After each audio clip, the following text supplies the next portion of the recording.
রহমান রহিম আল্লাহ তাআলার নামে। জমিনের উপর বিচরণশীল এমন কোন জীব নেই যার রিজিক পৌঁছানোর দায়িত্ব আল্লাহর উপর নেই। তিনি যেমন তার আবাস সম্পর্কে অবহিত, তেমনি তার মৃত্যুর পর তাকে যেখানে সোপর্দ করা হবে তাও তিনি জানেন। এসব কথা একটি সুস্পষ্ট গ্রন্থে লিপিবদ্ধ আছে। আর তিনি আল্লাহ তাআলা, যিনি আসমান সমূহ ও জমিন 6 দিনের মধ্যে সৃষ্টি করেছেন। সে সময় তার আরশ ছিল পানির উপর। এ সৃষ্টি কৌশলের লক্ষ্য ছিল যেন তিনি এটা যাচাই করে নিতে পারেন তোমাদের মধ্যে কে তার আচার আচরণে সর্বোৎকৃষ্ট। হে নবী, আজ যদি তুমি এদের বলো মৃত্যুর পর তোমাদের অবশ্যই পুনরুত্থিত করা হবে, তাহলে যেসব মানুষ কুফরের রাস্তা গ্রহণ করেছে তারা সাথে সাথেই বলবে, এ কিতাব তো সুস্পষ্ট জাদু ছাড়া আর কিছুই নয়। আমি যদি নির্দিষ্ট একটা মেয়াদের জন্য তাদের এ আযাব তাদের কাছ থেকে সরিয়ে রাখি, তাহলে তামাশার ছলে ওরা বলবে, কোন জিনিস এখন এই আযাবকে আটকে রেখেছে? অথচ যেদিন এ আযাব তাদের উপর এসে পতিত হবে, সেদিন এ আযাব তাদের কাছ থেকে সরাবার কেউ থাকবে না। যে আযাব নিয়ে তারা হাসি বিদ্রুপ করছিল তা তাদের পরিবেষ্টন করে ফেলবে। আমি যদি মানুষকে একবার আমার রহমতের স্বাদ আস্বাদন করাই এবং পরে কোনো কারণে যদি তা তার কাছ থেকে ছিনিয়ে নেই, তাহলে সে নিরাশ ও অকৃতজ্ঞ হয়ে পড়ে। আবার কোনো দুঃখ দৈন্য তাকে স্পর্শ করার পর যদি তাকে আমি অনুগ্রহের স্বাদ ভোগ করাই, তখন সে বলতে শুরু করে, হ্যাঁ, এবার আমার সব বিপদ মুসিবত কেটে গেছে। আসলে সে অল্পতেই যেমন উৎফুল্ল হয়ে ওঠে, তেমনি সহজেই আবার অহংকারী হয়ে যায়। কিন্তু যারা পরম ধৈর্য ধারণ করে এবং নেক আমল করে, এরাই হচ্ছে সেসব লোক যাদের জন্য রয়েছে আল্লাহর ক্ষমা ও মহা পুরস্কার।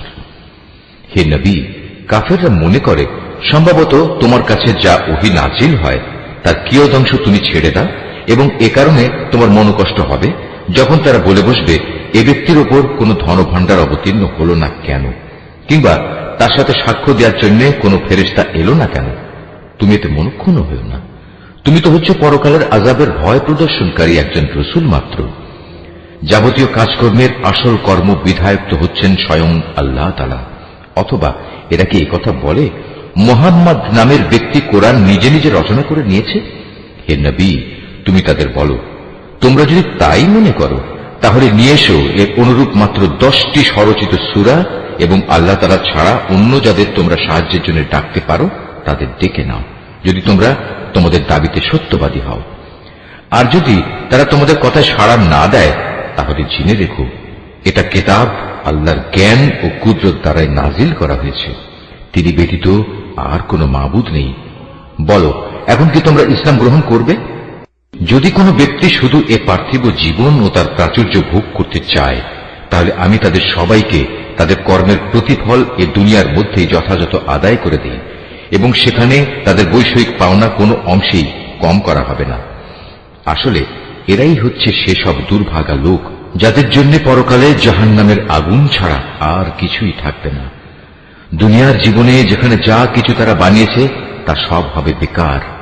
যা কিছু তারা দুনিয়ায় করে এসেছে তা সবই হবে নিরর্থক। অতঃপর যে ব্যক্তি তার মালিকের পক্ষ থেকে নাজিল করা একটি সুস্পষ্ট প্রমাণের উপর প্রতিষ্ঠিত রয়েছে এবং তা সে তেলাওয়াত করে, যার উপর স্বয়ং তার পক্ষ থেকে মুহাম্মদ সাক্ষী হয়ে রয়েছে, তদুপরি রয়েছে তার পূর্ববর্তী মুসার কিতাব, যা তাদের জন্য পথ প্রদর্শক ও রহমত। এরা এর উপর ঈমান আনে। মানব দলের মধ্যে যে অতঃপর একে অস্বীকার করবে তার প্রতিশ্রুত স্থান হচ্ছে জাহান্নামের আগুন।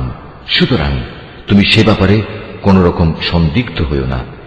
এ সত্য হচ্ছে তোমার মালিকের পক্ষ থেকে নাজিল করা, কিন্তু অধিকাংশ মানুষই ঈমান আনে না। আল্লাহ তাআলা সম্বন্ধে যে মিথ্যা রচনা করে তার চাইতে বড় জালেম আর কে হতে পারে? এ লোকদের যখন কিয়ামতের দিন তাদের মালিকের সামনে হাজির করা হবে এবং তাদের বিপক্ষীয় সাক্ষীরা যখন বলবে, হে আমাদের মালিক, এরাই হচ্ছে সে ব্যক্তি যারা তাদের মালিকের বিরুদ্ধে মিথ্যা কথা রচনা করেছিল। হ্যাঁ, আজ জালেমদের উপর আল্লাহ তাআলার অভিসম্পাত। সে জালেমদের উপর আল্লাহর লানত যারা অন্য মানুষকে আল্লাহর পথ থেকে বিরত রাখে এবং আল্লাহর পথে দোষ ত্রুটি খুঁজে বেড়ায়। সর্বোপরি যারা শেষ বিচারের দিনকে অস্বীকার করে। এরা এই জমিনের বুকেও আল্লাহ তাআলাকে কখনো ব্যর্থ করে দিতে পারেনি, না আল্লাহর মোকাবেলায় তাদের সেখানে কোনো অভিভাবক ছিল। এদের জন্য আযাব হবে দ্বিগুণ এরা কখনো দিন ইমানের কথা শুনতে সক্ষম হতো না, না এরা সত্য দিন নিজেরা দেখতে পেত।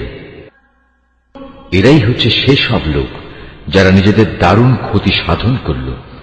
দুনিয়ায় যত মিথ্যা তারা রচনা করেছিল, আখেরাতে তার সবই তাদের কাছ থেকে হারিয়ে যাবে। অবশ্যই এরা হবে আখেরাতে সর্বাধিক ক্ষতিগ্রস্ত মানুষ। পক্ষান্তরে যারা আল্লাহর উপর নিশ্চিত ঈমান এনেছে এবং নেক আমল করেছে, উপরন্তু নিজেদের মালিকের প্রতি সদা বিনয়াবনত থেকেছে, তারা হবে জান্নাতের বাসিন্দা। সেখানে তারা চিরকাল অবস্থান করবে। জাহান্নামী আর জান্নাতি এ দুটো দলের উদাহরণ হচ্ছে এমন, যেমন একদল হচ্ছে অন্ধ ও বধির, আর একদল হচ্ছে চক্ষুষ্মান ও শ্রবণ শক্তি সম্পন্ন। এ দুটো দল কি সমান? তোমরা কি এখনো শিক্ষা গ্রহণ করবে না? আমি অবশ্যই নূহকে তার জাতির কাছে পাঠিয়েছি। সে তাদের বলল, আমি হচ্ছি তোমাদের জন্য একজন সুস্পষ্ট সতর্ককারী। এ দাওয়াতের বক্তব্য হচ্ছে যেন তোমরা আল্লাহ তাআলা ছাড়া অন্য কারো ইবাদত না করো। আমি আশঙ্কা করছি তোমাদের উপর এক ভয়াবহ দিনের আযাব এসে পড়বে। অতঃপর তার জাতির নেতৃস্থানীয় লোকেরা, যারা আগে থেকেই কুফরির পথে চলে আসছিল, বলল, আমরা তো তোমার মধ্যে এর বাইরে কিছুই দেখতে পাচ্ছি না যে তুমি আমাদের মতোই একজন মানুষ। আমরা এও দেখতে পাচ্ছি না যে আমাদের মধ্যেকার কিছু নিম্ন স্তরের লোক ছাড়া কেউ তোমার অনুসরণ করছে, এবং তারাও তা করছে কিছু না বুঝে, শুধু ভাষা দৃষ্টি দিয়ে। আসলে আমরা আমাদের উপর তোমাদের জন্য তেমন কোনো মর্যাদাই দেখতে পাচ্ছি না। মূলত আমরা তোমাদের মনে করি তোমরা হচ্ছ মিথ্যাবাদী। সে বলল, হে আমার জাতি, তোমরা কি একথা ভেবে দেখেছ, আমি যদি আমার মালিকের পাঠানো একটি সুস্পষ্ট প্রমাণের উপর প্রতিষ্ঠিত থাকি, অতঃপর তিনি যদি আমাকে তার নবুয়তের বিশেষ রহমত দিয়ে ধন্য করে থাকেন, যা তোমাদের দৃষ্টির বাইরে রাখা হয়েছে, তাহলে সেই বিষয়টার ব্যাপারে আমি কি তোমাদের বাধ্য করতে পারি? অথচ তোমরা তা অপছন্দ করো। হে আমার জাতি, আমি যা কিছু তোমাদের বলছি এর উপর তোমাদের কাছ থেকে কোনো অর্থ সম্পদ চাই না। আমার বিনিময় তো আল্লাহ তাআলার কাছেই আছে, এবং যারাই আল্লাহর উপর ঈমান এনেছে, গরীব হওয়ার কারণে তাদের তাড়িয়ে দেওয়ার মানুষ আমি নই। কেননা তাদেরও একদিন তাদের মালিকের সাথে সাক্ষাৎ করতে হবে, এবং আমি তো তোমাদেরই দেখতে পাচ্ছি তোমরা সবাই হচ্ছ এক নিরেট অজ্ঞ সম্প্রদায়।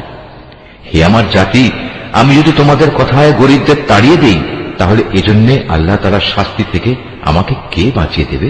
তোমরা কি অনুধাবন করতে পারছো না? আমি তো তোমাদের কখন এই কথা বলি না যে আমার কাছে আল্লাহর ধনভাণ্ডার আছে, না আমি গায়েবের কোনো খবর রাখি, না আমি একজন ফেরেশতা, না আমি সেসব লোকের ব্যাপারে যাদের তোমাদের দৃষ্টি হেয় করে দেখে। এটা বলতে পারি, আল্লাহ তাআলা কখনো তাদের কোনো কল্যাণ দান করবেন না। আল্লাহ তাআলা নিজেই তা ভালো জানেন। তাদের মনে যা কিছু লুকিয়ে আছে, আমি যদি এমন কিছু বলি, তাহলে সত্যি সত্যি আমি জালেমদের দলে শামিল হয়ে যাব।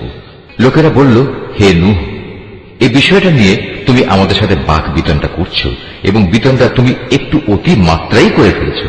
তুমি যদি সত্যবাদী হও, তাহলে সে আযাবের জিনিসটাই আমাদের জন্য নিয়ে এসো, যার ভয় তুমি আমাদের দেখাচ্ছ। সে বলল, তা তো আল্লাহ তাআলাই তোমাদের কাছে আনবেন যদি তিনি চান, আর তেমন কিছু হলে তোমরা কখনো তাকে ব্যর্থ করে দিতে পারবে না। আসলে তোমাদের জন্য আমার এই শুভ কামনা কোনো কাজেই আসবে না। আমি তোমাদের ভালো কামনা করলে তাও কার্যকর হবে না, যদি আল্লাহ তাআলা তোমাদের গোমরা করে দিতে চান, কারণ তিনিই হচ্ছেন তোমাদের মালিক, এবং তার কাছেই তোমাদের সবাইকে ফিরে যেতে হবে। হে নবী, এরা কি বলছে এই গ্রন্থটা সে ব্যক্তি নিজেই রচনা করে নিয়েছে? তুমি বলো, যদি আমি তা রচনা করে থাকি, তাহলে এ অপরাধের দায়িত্ব আমার উপর। তবে এ মিথ্যা অভিযোগ আরোপ করে যে অপরাধ তোমরা করছো, তা থেকে আমি সম্পূর্ণ মুক্ত।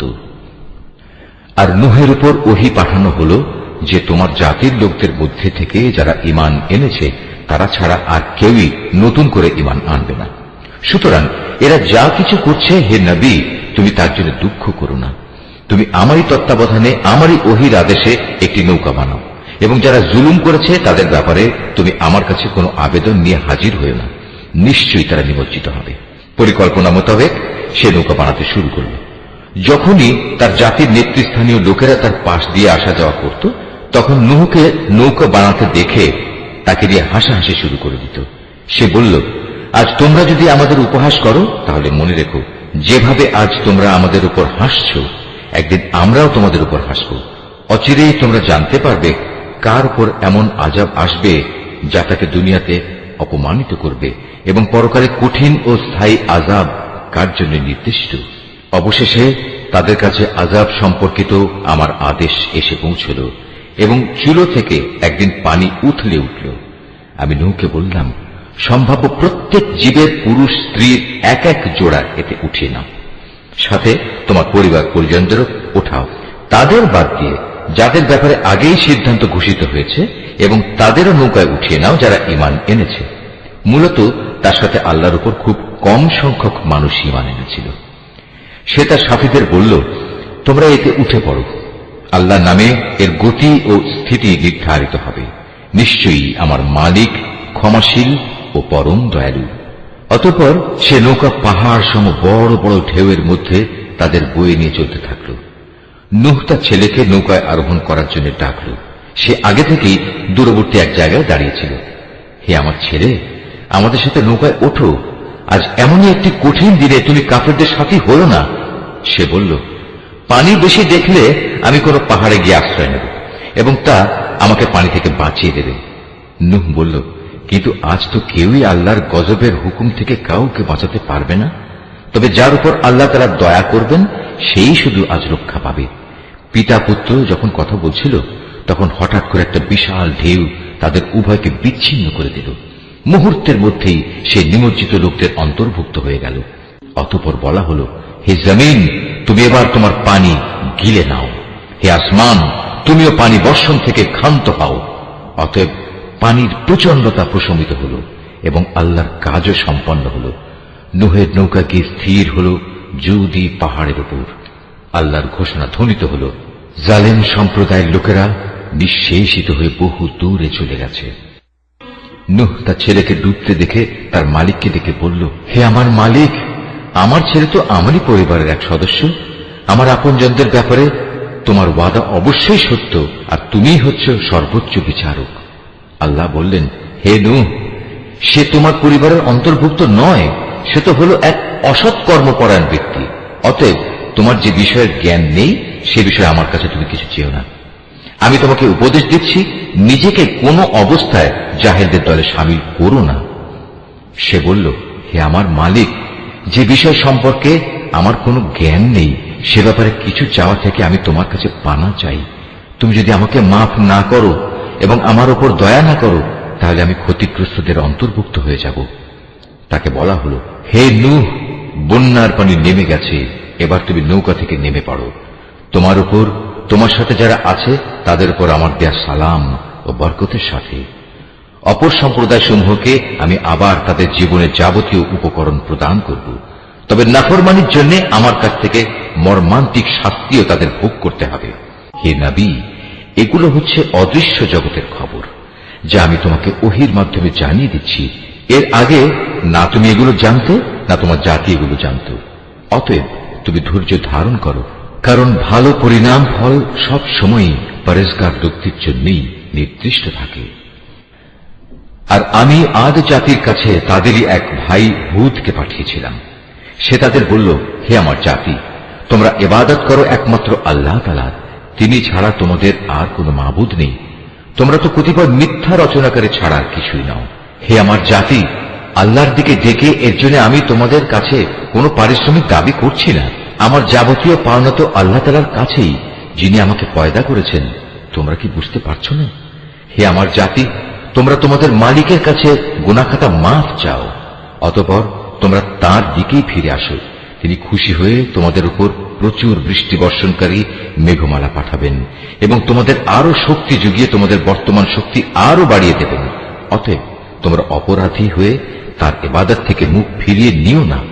তারা বলল, হে হুদ, তুমি তো আমাদের কাছে ধরা ছোঁয়ার মতো কোনো স্পষ্ট দলিল প্রমাণ নিয়ে আসনি। শুধু তোমার মুখের কথায় আমরা কিন্তু আমাদের দেবতাদের ছেড়ে দেওয়ার লোক নই। আমরা তোমার উপর বিশ্বাস করে মোমেনও হয়ে যাব না। আমরা তো বরং বলি, আসলে আমাদের কোনো দেবতা অশুভ কিছু দ্বারা তোমাকে আবিষ্ট করে ফেলেছে। এ উদ্ভট কথা শুনে সে বলল, আমি আল্লাহকে সাক্ষী করছি এবং তোমরাও আমার এই কথায় সাক্ষী হও। তোমরা যেভাবে আল্লাহর সাথে শিরক করো, আমি তা থেকে সম্পূর্ণ মুক্ত। যাও, তোমরা সবাই মিলে আল্লাহ তাআলাকে বাদ দিয়ে আমার বিরুদ্ধে যত রকম ষড়যন্ত্র করতে চাও করো। অতঃপর আমাকে কোন রকম প্রস্তুতির অবকাশ দিও না। আমি তো আল্লাহ তাআলার উপরই ভরসা করি, যিনি আমার মালিক, তোমাদেরও মালিক। বিচরণশীল এমন কোন প্রাণী নেই যার নিয়ন্ত্রণ তাঁর হাতের মুঠোয় নয়। অবশ্যই আমার মালিক সঠিক পথের উপর রয়েছেন। এ সত্ত্বেও যদি তোমরা মুখ ফিরিয়ে নাও, তাহলে জেনে রেখো, আমি যে পয়গাম তোমাদের কাছে পৌঁছে দেওয়ার জন্য প্রেরিত হয়েছিলাম তা আমি তোমাদের কাছে পৌঁছে দিয়েছি। অচিরেই আমার মালিক অন্য কোন জাতিকে তোমাদের স্থলাভিষিক্ত করবেন। সে অবস্থায় তোমরা তার কোনো ক্ষতি সাধন করতে পারবে না। অবশ্যই আমার মালিক প্রত্যেকটি বস্তুরই রক্ষণাবেক্ষণ করেন। অতঃপর যখন আমার আযাব সম্পর্কিত হুকুম এলো, তখন আমি হুদকে এবং তার সাথে যত ঈমানদার ছিল তাদের আমার রহমত দ্বারা আযাব থেকে বাঁচিয়ে দিয়েছি। এভাবেই আমি তাদের এক কঠিন আযাব থেকে রক্ষা করেছি। এ হচ্ছে আদ জাতি ও তাদের কাহিনী। তারা তাদের মালিকের আয়াতসমূহ অস্বীকার করেছিল, তারা তার রাসূলদের নাফরমানি করেছিল। সর্বোপরি তারা প্রত্যেক উদ্ধত স্বৈরাচারীর নির্দেশ মেনে নিয়েছিল। পরিশেষে এ দুনিয়ায় আল্লাহর অভিশাপ তাদের পিছু নিল, কিয়ামতের দিনও এ অভিশাপ তাদের পিছু নেবে। ভালো করে শুনে রেখো, আদ জাতি তাদের মালিককে অস্বীকার করেছিল। এও জেনে রেখো, ধ্বংসই ছিল হুদের জাতি আদের একমাত্র পরিণতি। আমি সামুদ জাতির কাছে তাদেরই এক ভাই সালেহকে পাঠিয়েছিলাম। সে তাদের বলল, হে আমার জাতি, তোমরা সবাই একান্তভাবে আল্লাহর ইবাদত করো। তিনি ছাড়া তোমাদের আর কোনো মাবুদ নেই। তিনি তোমাদের এ জমিন থেকেই পয়দা করেছেন এবং তাতেই তিনি তোমাদের বসবাস করিয়েছেন। অতএব কৃতজ্ঞতা স্বরূপ তোমরা তার কাছে গুনাহের জন্য ক্ষমা প্রার্থনা করো।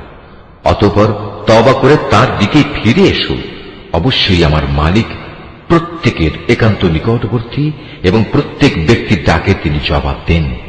তারা বলল, হে সালেহ, এর আগে তুমি এমন একজন মানুষ ছিলে যার ব্যাপারে আমাদের মধ্যে অনেক বড় বড় আশা করা হতো। আর এখন কি তুমি আমাদের সেসব মাবুদের ইবাদত থেকে বিরত রাখতে চাও যাদের ইবাদত আমাদের পিতামাতারা যুগ যুগ থেকে করে আসছে? আসলে তুমি যে দিনের দিকে আমাদের ডাকছো সে ব্যাপারে আমরা সন্দেহে নিমজ্জিত আছি। এ ব্যাপারে আমরা খুব দ্বিধাগ্রস্ত বটে। সে বলল, হে আমার জাতি, তোমরা কি এই বিষয়টা নিয়ে একটু চিন্তা করে দেখোনি যে যদি আমি আমার মালিকের পক্ষ থেকে একটি সুস্পষ্ট দলিলের উপর প্রতিষ্ঠিত থাকি এবং তিনি যদি আমাকে তার অনুগ্রহ দিয়ে ধন্য করে থাকেন, তা সত্ত্বেও যদি আমি কোনো গুনাহ করে বসি, তাহলে কে এমন আছে যে আল্লাহর মোকাবেলায় আমাকে সাহায্য করবে? আসলে অন্যায় আবদার করে তোমরা আমার ক্ষতির পরিমাণে শুধু বৃদ্ধি করছো।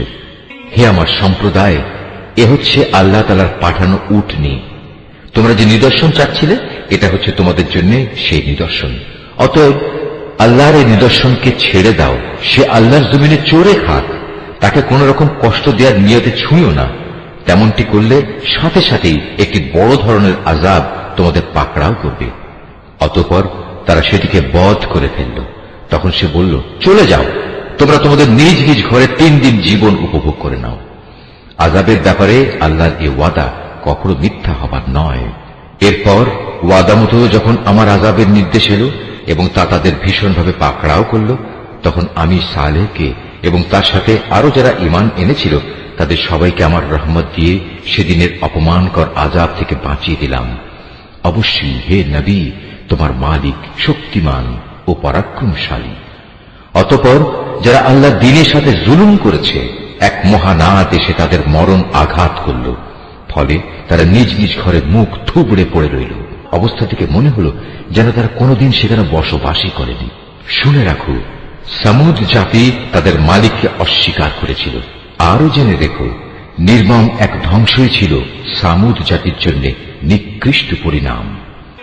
একদিন আমার পাঠানো ফেরেশতারা বিশেষ একটি সুসংবাদ নিয়ে ইব্রাহিমের কাছে এলো। তারা তার কাছে এসে বলল, তোমার উপর শান্তি বর্ষিত হোক। সেও জবাবে বলল, তোমাদের উপরও শান্তি বর্ষিত হোক। অতঃপর সে তাড়াহুড়ো করে এদের মেহমানদারির জন্য একটা ভুনা গোবৎস নিয়ে এলো। কিন্তু সে যখন দেখল তারা তার খাবারের দিকে হাত বাড়াচ্ছে না, তখন তাদের এই বিষয়টি তার কাছে খারাপ লাগলো এবং তাদের সম্পর্কে তার মনে একটা প্রচন্ড ভয়ের সৃষ্টি হল। তারা ইব্রাহিমকে বলল, আমাদের ব্যাপারে তুমি কোন রকম ভয় করো না, আমরা প্রেরিত হয়েছি লূতের জাতির প্রতি। আর ইব্রাহিমের স্ত্রী যে সেখানে দাঁড়িয়েছিল, এদের কথাবার্তা শুনে সে হাসল। অতঃপর আমি তাকে তার ছেলে ইসহাক ও তার পরবর্তী পৌত্র ইয়াকুবের জন্মের সুসংবাদ দিলাম। সে এটা শুনে বলল, কি আশ্চর্য, আমি কি করে সন্তান জন্ম দেব? আমি তো এখন বৃদ্ধা হয়ে গেছি, আর এই যে আমার স্বামী, সেও তো বৃদ্ধ হয়ে গেছে। এমন কিছু হলে এটা আসলেই একটা আশ্চর্যজনক ব্যাপার হবে। তারা বলল, তুমি কি আল্লাহর কোনো কাজে বিস্ময়বোধ করছো? নবীর পরিবার পরিজন হিসেবে তোমাদের উপর আল্লাহর বিশেষ রহমত ও তার অনুগ্রহ রয়েছে। অবশ্যই আল্লাহ তাআলা প্রচুর প্রশংসা ও বিপুল সম্মানের মালিক। অতঃপর যখন ইব্রাহিমের মন থেকে ভীতি দূরীভূত হয়ে গেল এবং ইতিমধ্যে তার কাছে সন্তানের ব্যাপারেও সুসংবাদ পৌঁছে গেল, তখন সে লুতের সম্প্রদায়ের কাছে আযাব না পাঠানোর ব্যাপারে আমার সাথে চুক্তিতর্ক করল। আসলে স্বভাবের দিক থেকে ইব্রাহিম ছিল সহনশীল, কোমল হৃদয় ও সর্বাবস্থায় আল্লাহর প্রতি নিবেদিত। আমি তাকে বললাম, হে ইব্রাহিম, এই যুক্তিতর্ক থেকে তুমি বিরত হও। এদের ব্যাপারে তোমার মালিকের সিদ্ধান্ত এসে গেছে। এখন এদের উপর এমন এক ভয়ানক শাস্তি আসবে যেটা কারো পক্ষেই রোধ করা সম্ভব হবে না। যখন আমার প্রেরিত ফেরেশতারা লুতের কাছে এলো, সে এদের অকস্মাৎ আগমনে কিছুটা বিষণ্ণ হল। তাদের কারণে তার মনও কিছুটা খারাপ হয়ে গেল এবং সে নিজে নিজে বলল, আজকের দিন দেখছি সত্যিই বড় কঠিন বিপদের দিন। এই অপরিচিত লোকদের দেখে তার জাতির লোকেরা তার কাছে দৌড়ে আসতে লাগলো, আর তারা তো আগে থেকেই কুকর্মে লিপ্ত ছিল। তাদের কুমতলব বুঝতে পেরে সে বলল, হে আমার সম্প্রদায়, এরা হচ্ছে আমার জাতির মেয়ে। বিয়ে ও দৈহিক সম্পর্কের জন্য এরাই হচ্ছে তোমাদের জন্য বেশি পবিত্র। সুতরাং তোমরা আল্লাহ তাআলাকে ভয় করো এবং আমার এই মেহমানদের ব্যাপারে আমাকে তোমরা অপমানিত করো না। তোমাদের মধ্যে এই কথাগুলো শোনার মতো একজন ভালো মানুষও কি অবশিষ্ট নেই? তারা বলল, তুমি ভালো করে এই কথাটা জানো, তোমার জাতির মেয়েদের আমাদের কোনই প্রয়োজন নেই। তুমি জানো আমরা সত্যিকার অর্থে কি চাই। সে এদের অশালীন কথাবার্তা শুনে বলল, কত ভালো হতো যদি আজ তোমাদের উপর আমার কোনো ক্ষমতা চলত, কিংবা যদি তোমাদের মোকাবেলায় আমি কোনো একটি শক্তিশালী স্তম্ভের আশ্রয় গ্রহণ করতে পারতাম। অবস্থা দেখে তারা বলল, হে লূত, তুমি ভেবো না, আমরা তো হচ্ছি তোমার মালিকের পাঠানো ফেরেশতা। আমাদের কথা দূরে থাক, এরা তো তোমার কাছেও পৌঁছতে পারবে না। তুমি বরং এক কাজ করো, রাতের কোনো এক প্রহরে তোমার পরিবার পরিজন সহ ঘর থেকে বেরিয়ে পড়ো। তবে তোমাদের কোনো ব্যক্তি যেন যাবার সময় পেছনে ফিরে না তাকায়, কিন্তু তোমার স্ত্রী ব্যতীত। কেননা যা কিছু আযাবের তাণ্ডব তাদের উপর ঘটবে তা তার উপরও ঘটবে। তাদের উপর আযাব আসার ক্ষণ নির্ধারিত হয়েছে সকালবেলা। সকাল হতে আর কতই বা দেরি। অতঃপর যখন সত্যি আমার আযাবের নির্ধারিত হুকুম এলো, তখন আমি সেই জনপদগুলো উল্টিয়ে দিলাম এবং তাদের উপর ক্রমাগত পাকা মাটির পাথর নিক্ষেপ করতে শুরু করলাম, যা অপরাধী ব্যক্তিদের নামধাম সহ তোমার মালিকের কাছে চিহ্নিত ছিল। আর গজবের এ স্থান তো এ জালেমদের কাছ থেকে দূরেও নয়। আমি মাদিয়ানের কাছে তাদেরই এক ভাই শোয়েবকে পাঠিয়েছিলাম। সে তাদের বলেছিল, হে আমার জাতি, তোমরা আল্লাহর ইবাদত করো, তিনি ছাড়া তোমাদের আর কোনো মাবুদ নেই। আর সে মাবুদেরই নির্দেশ হচ্ছে, তোমরা মাপে ও ওজনে কখনো কম করো না। আমি তো তোমাদের অর্থনৈতিকভাবে খুব ভালো অবস্থায় দেখতে পাচ্ছি। এ সত্ত্বেও এমনটি করলে আমি কিন্তু তোমাদের জন্য এক সর্বগ্রাসী দিনের আযাবের আশঙ্কা করছি। হে আমার জাতি, তোমরা মাপ ও ওজনের কাজ ইনসাফের সাথে আঞ্জাম দেবে। লোকদের তাদের জিনিসপত্রে কম দিয়ে তাদের ক্ষতি করো না। মাপে তারতম্য করে জমিনে বিশৃঙ্খলা সৃষ্টি করো না। যদি তোমরা সঠিক অর্থে আল্লাহর উপর ঈমান এনে থাকো, তাহলে জেনে রেখো, আল্লাহ তাআলা প্রদত্ত যে সম্পদ তোমাদের কাছে অবশিষ্ট থাকবে তাই তোমাদের জন্য উত্তম। আমার কাজ শুধু তোমাদের বলা, আমি তো তোমাদের উপর পাহারাদার নই। তারা বলল, হে শোয়েব, তোমার নামাজ কি তোমাকে এই আদেশ দেয় যে আমরা আমাদের দেবতাদের ইবাদত ছেড়ে দেব, বিশেষ করে এমন সব দেবতাদের যাদের ইবাদত আমাদের পিতৃপুরুষরা করত? তোমার নামাজ কি তোমাকে এই আদেশ দেয় যে আমরা আমাদের ধন সম্পদ নিয়ে যা করতে চাই তা আর করতে পারবো না? আমরা জানি তুমি এক ধৈর্যশীল নেককার মানুষ। সে বলল, হে আমার জাতি, তোমরা কি কখনো এই কথা ভেবে দেখেছ, যদি আমি আমার মালিকের পাঠানো একটি সুস্পষ্ট দলিলের উপর প্রতিষ্ঠিত থাকি, অতঃপর তিনি যদি আমাকে তার কাছ থেকে উত্তম রিজিকের ব্যবস্থা করেন, তাহলে কি আমি তোমাদের তার পথে ডাকব না? আমি কখনো এটা চাই না যে কথা থেকে আমি তোমাদের বারণ করি নিজে তার বিরুদ্ধে চলব। আসলে আমি তো এর বাইরে আর কিছুই চাই না, যে যতদূর আমার পক্ষে সম্ভব আমি তোমাদের সংশোধন করে যাব।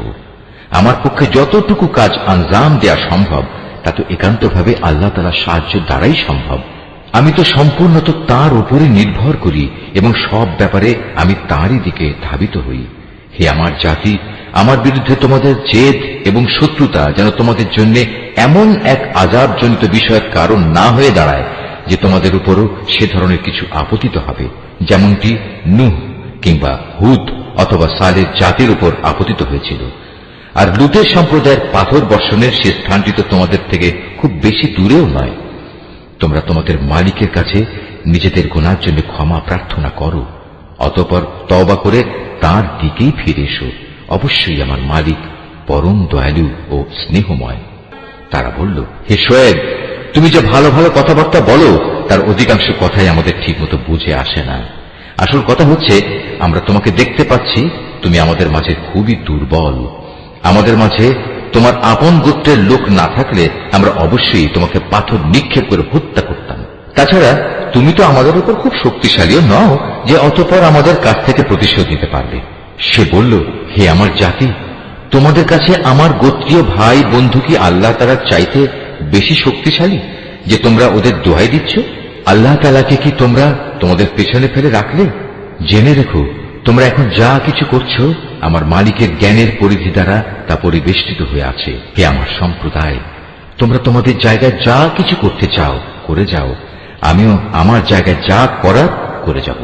অচিরেই তোমরা একথা জানতে পারবে কার উপর এমন আযাব আসবে যা তাকে অপমানিত করে ছাড়বে, আর কে মিথ্যাবাদী তাও তখন জানা যাবে।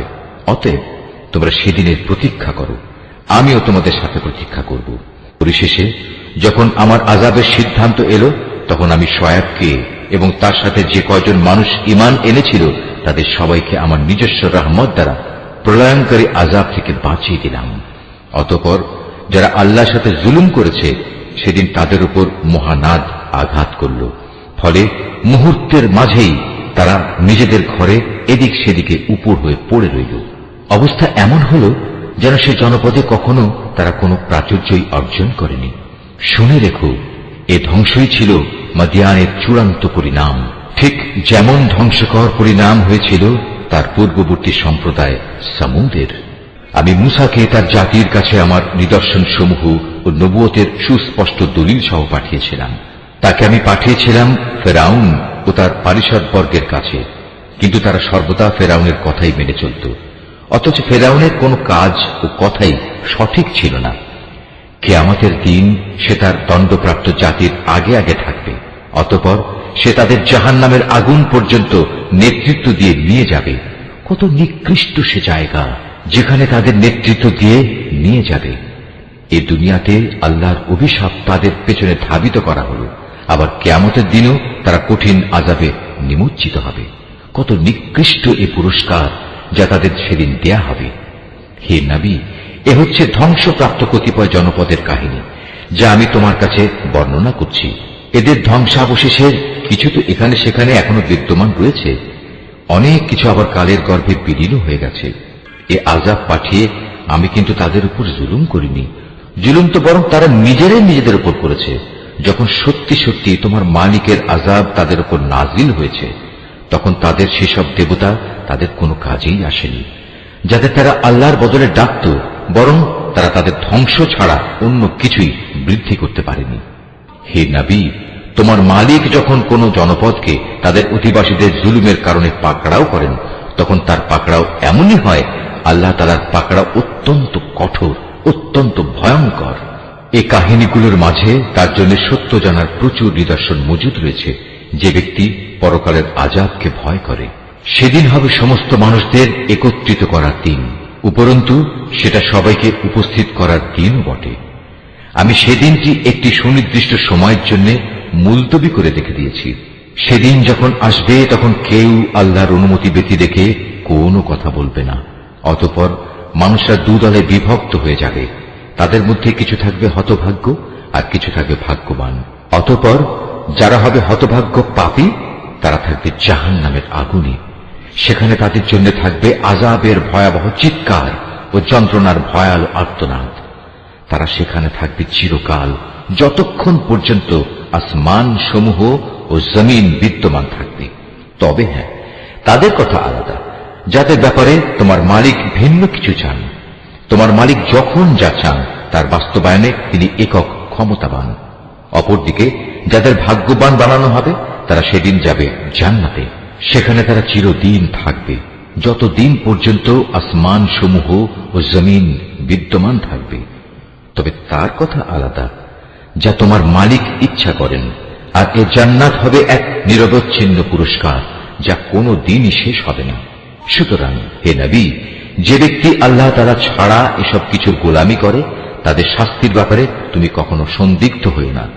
আসলে ওদের পিতৃপুরুষরা আগে যাদের বন্দেগী করত এরাও তাদেরই বন্দেগী করে। আমি এদের এ জঘন্য অপরাধের পাওনা পুরোপুরি আদায় করে দেব, বিন্দু মাত্র কম করা হবে না। হে নবী, আমি মুসাকেও কিতাব দিয়েছিলাম, অতঃপর বনী ইসরাইলের তরফ থেকে সে কিতাবেও নানা রকম মতবিরোধ সৃষ্টি করা হয়েছিল। আসলে তোমার মালিকের পক্ষ থেকে এ বিদ্রোহীদের ব্যাপারে যদি আগে থেকেই এ কথার ঘোষণা না করে রাখা হতো যে এদের বিচার পরকালই হবে, তাহলে কবেই এদের ব্যাপারে দুনিয়ায় গজবের সিদ্ধান্ত এসে যেত। মূলত এরা এই গ্রন্থের ব্যাপারে বিভ্রান্তিকর সন্দেহে নিমজ্জিত আছে। আর তখন তোমার মালিক এদের সবাইকে নিজেদের কর্মফলের পুরোপুরি বিনিময় আদায় করে দেবেন, কেননা এরা আজ যা কিছু করছে তিনি তার সব কিছুই জানেন। অতএব হে নবী, তোমাকে যেমনি করে সত্যের উপর প্রতিষ্ঠিত থাকার আদেশ দেওয়া হয়েছে তুমি তাতেই স্থির থাকো। তোমার সাথে আরো যারা কুফরি থেকে ফিরে এসেছে তারাও যেন ইমানের উপর দৃঢ় থাকে। তোমরা কখনো সীমা লঙ্ঘন করো না। এরা যা কিছু আজ করছে আল্লাহ তাআলা অবশ্যই তার সব কিছু দেখছেন। হে মুসলমানরা, তোমরা কখনো এদের দিকে ঝুঁকে পড়ো না যারা ন্যায়ের সীমা লঙ্ঘন করেছে। তেমনটি করলে অবশ্যই জাহান্নামের আগুন তোমাদের স্পর্শ করবে, আর তেমন অবস্থায় আল্লাহ তাআলা ছাড়া তোমাদের কোনো অভিভাবক থাকবে না, এবং সে সময় তোমাদের কোন রকম সাহায্যও করা হবে না। হে নবী, নামাজ প্রতিষ্ঠা করো দিনের 2 প্রান্ত ভাগে ও রাতের 1 ভাগে। অবশ্যই মানুষের ভালো কাজসমূহ তাদের মন্দ কাজসমূহ মিটিয়ে দেয়। এটা হচ্ছে এক ধরনের উপদেশ তাদের জন্য যারা আল্লাহর স্মরণ করে। তুমি ধৈর্য ধারণ করো, নিশ্চয়ই আল্লাহ তাআলা নেককারদের পাওনা কখনো বিনষ্ট করেন না। অতঃপর এমনটি কেন হয়নি যে যেসব উম্মতের লোকেরা তোমাদের আগে অতিবাহিত হয়ে গেছে তাদের মধ্যে অবশিষ্ট যারা রয়ে গেছে তারা মানুষকে জমিনে বিপর্যয় সৃষ্টি করা থেকে নিষেধ করত। এদের সংখ্যা ছিল নিতান্ত কম। আমি যাদের আগের আযাব থেকে বাঁচিয়ে রেখেছিলাম। আর জালেমরা তো যে বৈষয়িক প্রাচুর্য ছিল তার পেছনেই পড়ে থেকেছে, তারা ছিল আসলেই অপরাধী।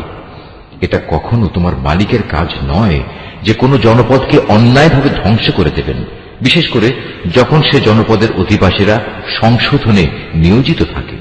হে নবী, তোমার মালিক চাইলে দুনিয়ার সব মানুষকে তিনি একই উম্মত বানিয়ে দিতে পারতেন, কিন্তু আল্লাহ তাআলা কারো উপর দিন চাপিয়ে দিতে চাননি। এ কারণে তারা হামেশাই নিজেদের মধ্যে মতবিরোধ করতে থাকবে। তবে তোমার মালিক যাদের উপর দয়া করেন তাদের কথা আলাদা। তাদের তো এজন্যই আল্লাহ তাআলা সৃষ্টি করেছেন যে তারা সত্য দ্বীনের উপর প্রতিষ্ঠিত থাকবে, আর তা যখন লঙ্ঘিত হবে তখন তাদের ব্যাপারে তোমার মালিকের ওয়াদাই সত্য হবে। আর সে ওয়াদা হচ্ছে অবশ্যই আমি জাহান্নামকে জিন ও মানুষ দিয়ে পূর্ণ করব।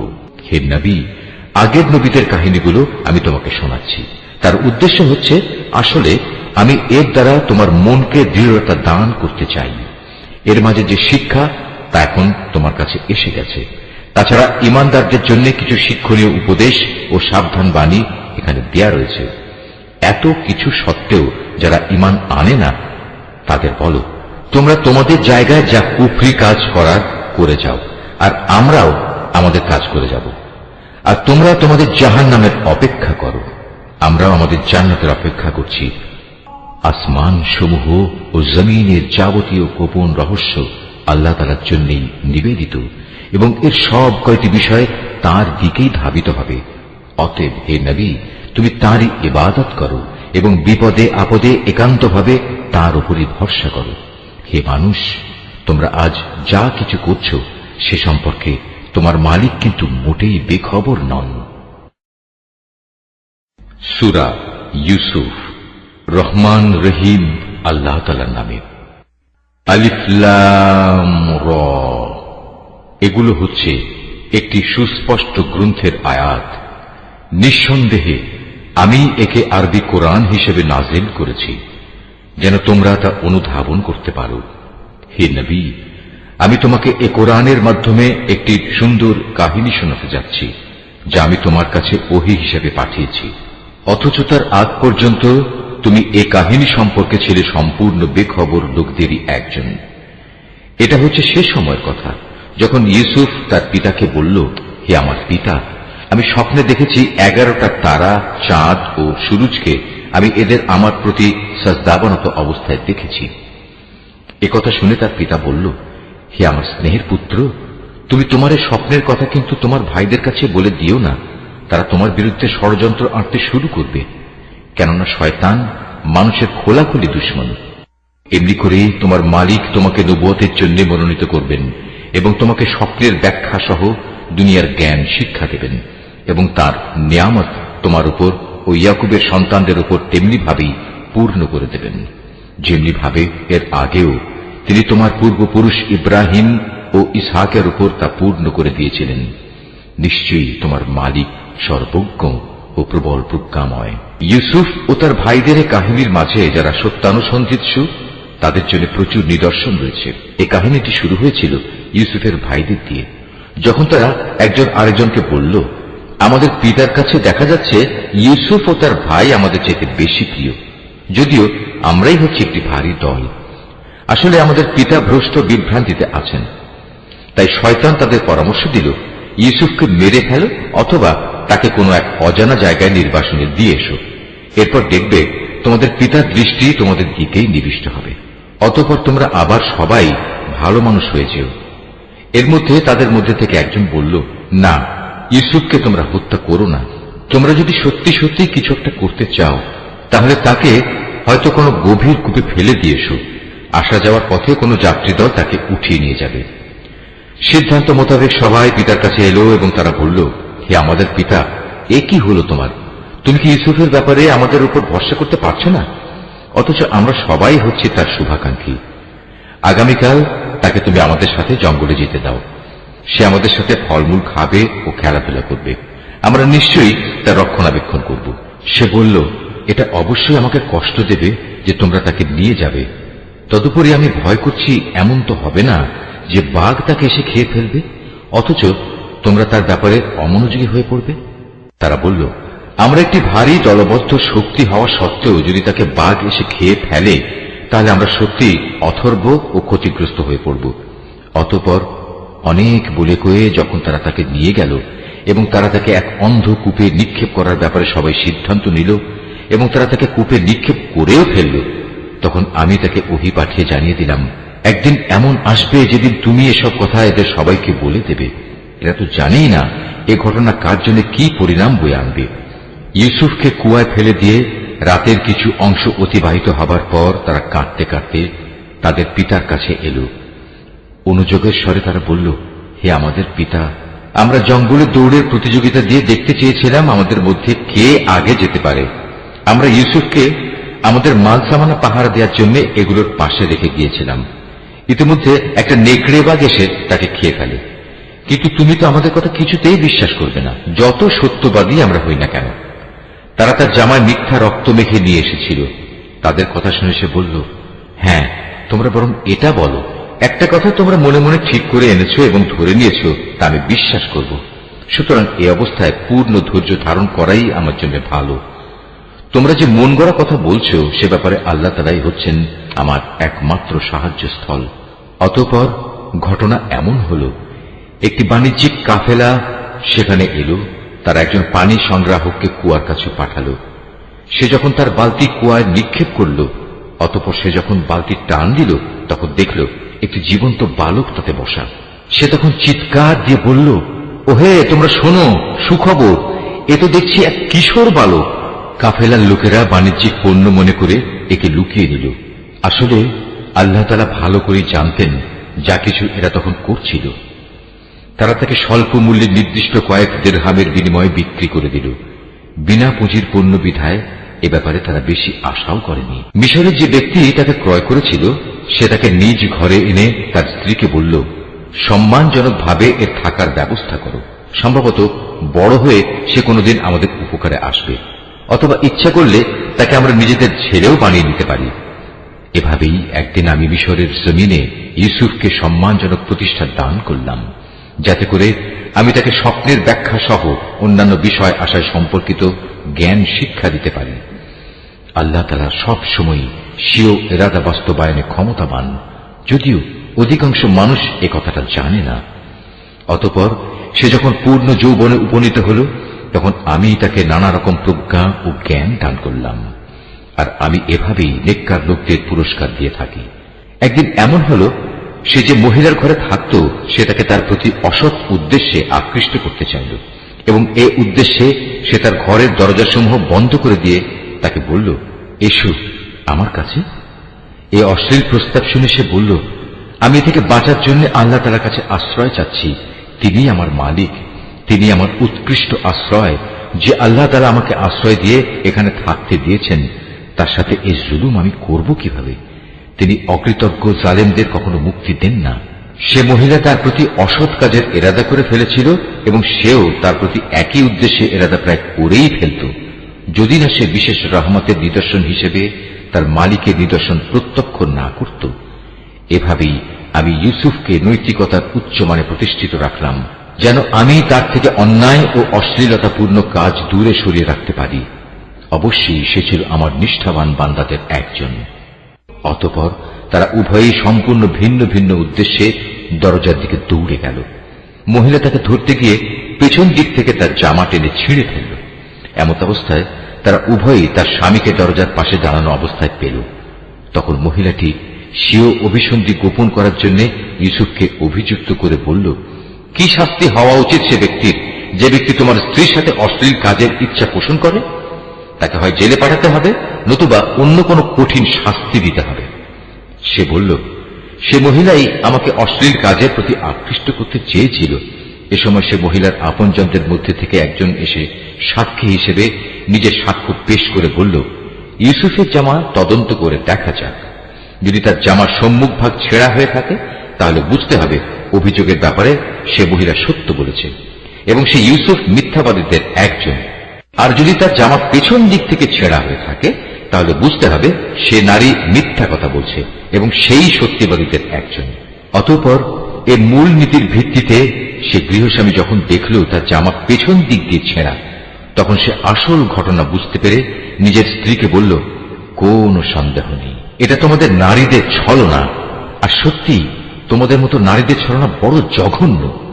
হে ইউসুফ, তুমি এ নিয়ে বাড়াবাড়ি করা ছেড়ে দাও, এবং হে নারী, তুমি তোমার অপরাধের জন্য আল্লাহর কাছে ক্ষমা প্রার্থনা করো, কেননা তুমি এখানে আসল অপরাধী। বিষয়টা জানাজানি হয়ে গেলে শহরের নারীরা নিজেদের মধ্যে বলতে লাগলো, আজিজের স্ত্রী তার যুবক গোলামের প্রতি আসক্ত হয়ে পড়েছে, তাকে তার গোলামের প্রেম উন্মত্ত করে দিয়েছে। আমরা তো দেখতে পাচ্ছি সে সুস্পষ্ট গুমরাহিতে নিমজ্জিত হয়েছে। সে মহিলা যখন ওদের কানাকানি ও ষড়যন্ত্রের কথা শুনল, তখন সে ওদের সবাইকে নিজের ঘরে ডেকে পাঠালো এবং তাদের জন্য একটি মাহফিলের আয়োজন করল। রীতি অনুযায়ী প্রত্যেককে খাবার গ্রহণের জন্য এক একটি ছুরি দিল।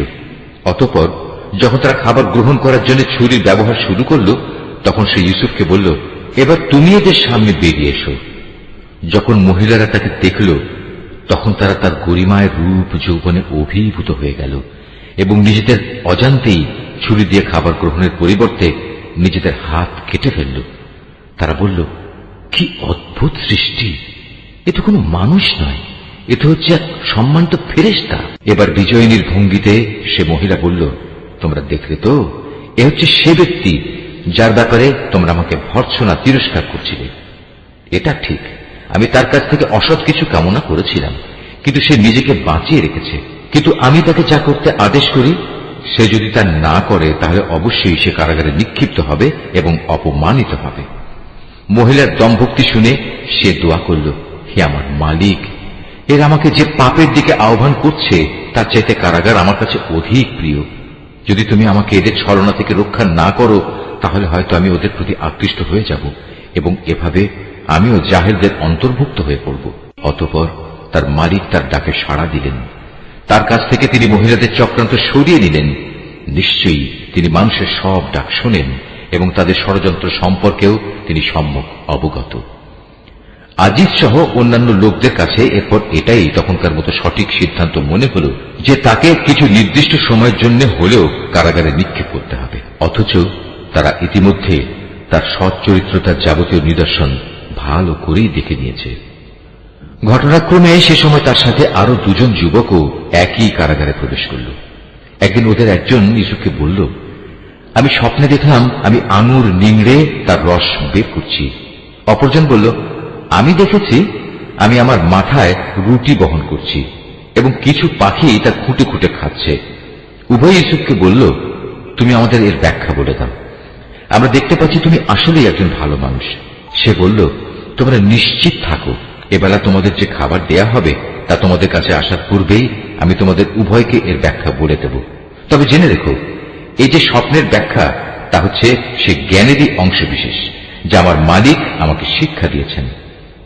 আমি আসলে প্রথম থেকেই তাদের মিল্লাত বর্জন করেছি যারা আল্লাহর উপর ঈমান আনে না, উপরন্তু তারা আখিরাতেও বিশ্বাস করে না। আমি তো আমার পিতৃপুরুষ ইব্রাহিম, ইসহাক ও ইয়াকুবের মিল্লাতেরই অনুসরণ করে আসছি। ইব্রাহিমের সন্তান ও তার অনুসারী হিসেবে এটা আমাদের শোভা পায় না যে আমরা আল্লাহর সাথে অন্য কিছুকে শরীক করব।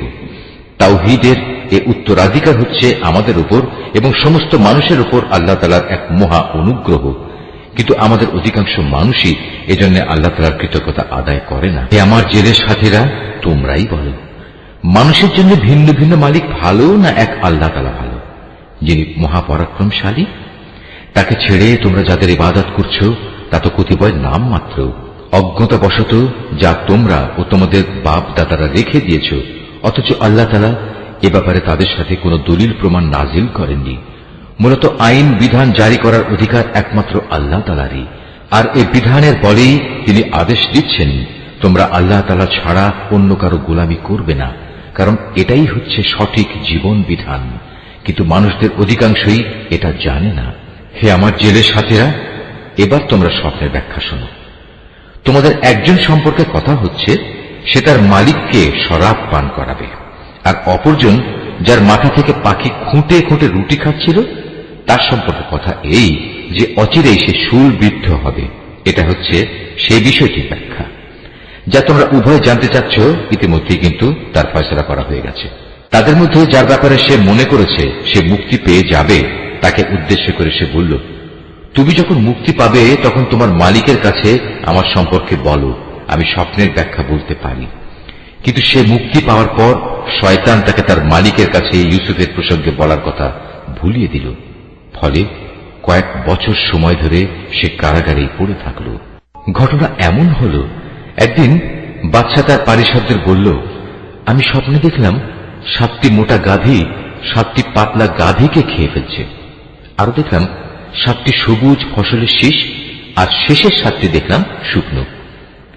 হে আমার দরবার প্রধানরা, তোমরা আমাকে প্রশ্নের ব্যাখ্যা বলে দাও যদি তোমরা কেউ স্বপ্নের ব্যাখ্যা জানো। তারা বলল, হে রাজন, এ তো হচ্ছে এক অর্থহীন স্বপ্ন। আমরা এ ধরনের অর্থহীন স্বপ্নের ব্যাখ্যা জানি না। যে দুজনের একজন কারাগার থেকে মুক্তি পেয়েছিল, দীর্ঘদিন পর তার ইউসুফের কথা স্মরণ হল। সে দরবারি লোকদের কথাবার্তা শুনে বলল, আমি এক্ষুনি তোমাদের এই স্বপ্নের ব্যাখ্যা বলে দিচ্ছি, তোমরা আমাকে কারাগারে ইউসুফের কাছে পাঠিয়ে দাও। কারাগারে গিয়ে সে বলল, হে ইউসুফ, হে সত্যবাদী, তুমি আমাদের 7টি মোটা গাভী 7টি পাতলা গাভীকে খেয়ে ফেলছে এবং 7টি সবুজ শ্যামল ফসলের শীষ, অপর 7টি শুকনো শীষ। এই স্বপ্নটির ব্যাখ্যা বলে দাও, যাতে করে এই ব্যাখ্যা নিয়ে আমি মানুষদের কাছে ফিরে যেতে পারি। হয়তো এর ফলে তারা তোমার মর্যাদা সম্পর্কেও জানতে পারবে। সে বলল, এ স্বপ্নের ব্যাখ্যা ও সে সম্পর্কে তোমাদের করণীয় হচ্ছে, তোমরা ক্রমাগত 7 বছর ফসল ফলাতে থাকবে। এ সময় প্রচুর ফসল হবে।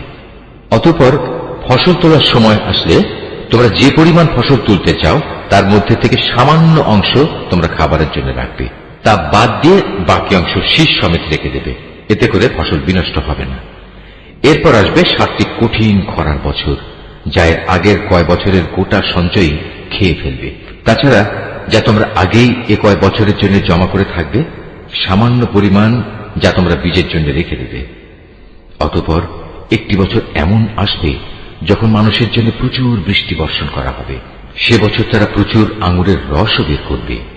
সে ব্যক্তি যখন বাদশাকে স্বপ্নেরই ব্যাখ্যা বলল, তখন বাদশাহ আগ্রহের সাথে বলল, ইউসুফকে আমার সামনে নিয়ে এসো। যখন শাহী দূত তার কাছে এই খবর নিয়ে কারাগারে এলো, তখন সে বলল, আমি অনুকম্পায় মুক্তি চাই না। আমার বিরুদ্ধে আনিত অভিযোগ আগে প্রমাণিত হোক। তুমি বরং তোমার মালিকের কাছে ফিরে যাও এবং তাকে জিজ্ঞেস করো, সে নারীতে সঠিক ঘটনা কি ছিল, যারা প্রকাশ্য মজলিসে নিজেদের হাত কেটে ফেলেছিল? যদিও আমি জানি আমার মালিক তাদের চক্রান্ত সম্পর্কে সম্যক অবগত ছিলেন, কিন্তু আমার মুক্তির আগেই আমার নির্দোষিতার ঘোষণা একান্ত প্রয়োজন। এরপর বাদশাহ সে নারীদের দরবারে তলব করল এবং তাদের জিজ্ঞেস করল, ঠিক ঠিক আমাকে বলো তো, সেদিন তোমাদের কি হয়েছিল, যেদিন তোমরা ইউসুফের কাছ থেকে অসৎ কর্ম কামনা করেছিলে? তারা বলল, আশ্চর্য আল্লাহ তাআলার মাহাত্ম্য, আমরা তো তার মধ্যে কোনো পাপই দেখতে পাইনি। এ কথা শুনে আজিজের স্ত্রী বলল, এখন যখন সত্য প্রকাশিত হয়েই গেছে, তখন আমাকেও বলতে হয়, আসলে আমি তার কাছে অসৎ কাজ কামনা করেছিলাম। অবশ্যই সে ছিল সত্যবাদী। শাহী তদন্তের খবর শুনে ইউসুফ বলল, এটি আমি এজন্য করতে বলেছিলাম যেন সে বাদশাহ জেনে নিতে পারে আমি আজিজের অবর্তমানে তার আমানতের কোনো খেয়ানত করিনি। কেননা আল্লাহ তাআলা কখনো খেয়ানতকারীদের সঠিক পথ দেখান না। নিশ্চয়ই আল্লাহ যা বলেছেন সত্য বলেছেন।